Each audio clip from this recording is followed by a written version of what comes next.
Title: My wife mocked my job in front of her rich friends. She laughed when she said it. Not a nervous laugh, a cruel one. Her lips curled, eyes glinting, as she tilted her glass of wine and announced to the table, "Oh, he just works in a pathetic cubicle all day." The room erupted. Her friends, men with expensive watches and women dripping with jewelry, smirked and sipped.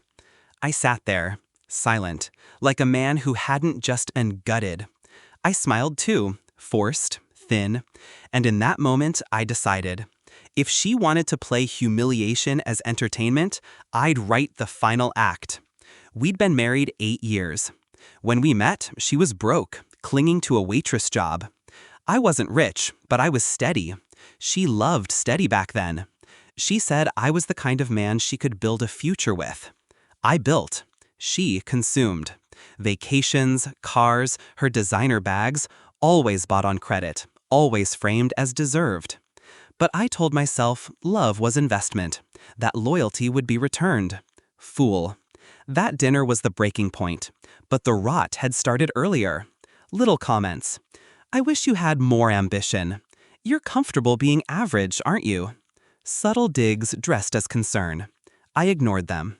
Until she laughed at me in public, reduced me to a punchline for people who couldn't last a week in my shoes. That night, while she snored beside me, I stared at the ceiling and let the humiliation burn through me like acid.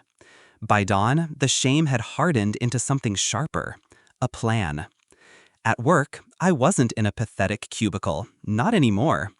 I had been quietly moving up, project lead, then senior analyst. A promotion was pending, the kind of leap that came with relocation, stock options, and a salary her friends would choke on. But I didn't tell her. I let her believe her own lie. While she scrolled through Instagram, I met with lawyers. I moved assets, opened accounts in my name only. My paycheck began flowing elsewhere. She didn't notice. She never looked past herself. Then came the promotion. Offer letter in hand, I booked a one-way ticket. New city, new office, new life. All I had to do was vanish cleanly. So I played the husband role for 2 more weeks. Dinner, smiles, pretend affection. All the while, I was packing silently. Documents, clothes, essentials, moving them piece by piece to a storage unit she didn't know existed. By the time she noticed anything, I'd be gone. My last night at home, she was curled on the couch, glass of wine in hand, complaining about how embarrassing I'd been at dinner with her friends. I kissed her forehead, told her I'd do better. Inside, I was already gone. At dawn, while she slept, I walked out. No note, no goodbye, just silence. By the time she realized my bank account was empty of anything joint, the bills were hers alone, and the lease renewal sat unsigned. This morning, she showed up at my office. At least, what used to be my office. Same cubicle she mocked, same floor she sneered at. She had tears in her eyes, makeup smudged, rehearsing an apology no doubt fed by panic. Maybe she finally realized that pathetic cubicle paid for her world. She asked for me. The receptionist, new, polite, tilted her head. "Oh, he doesn't work here anymore. He was promoted. Relocated 2 weeks ago." I can imagine the silence that followed. The way her stomach must have dropped, her smirk gone, her audience of friends replaced by strangers watching her unravel in the middle of a corporate lobby. I wasn't there to see it, but I didn't need to be.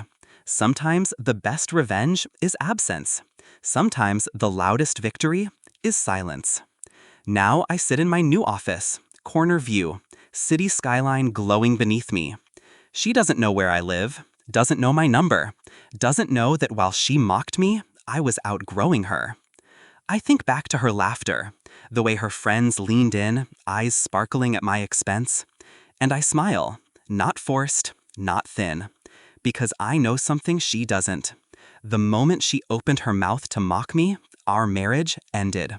She just didn't realize I had the strength to walk away. No yelling, no begging, no drama, just a clean cut. And the satisfaction of knowing that when she came crawling to apologize, the door she reached for had already closed. For good. People think revenge is loud, that it's fire and chaos. But real revenge? It's calculated, silent, surgical. I didn't destroy her. I simply removed myself. And without me, her world collapsed on its own. I'll let her remember the smirk. I'll let her remember the laughter. And I'll let her live knowing the man she mocked walked away stronger, richer, untouchable.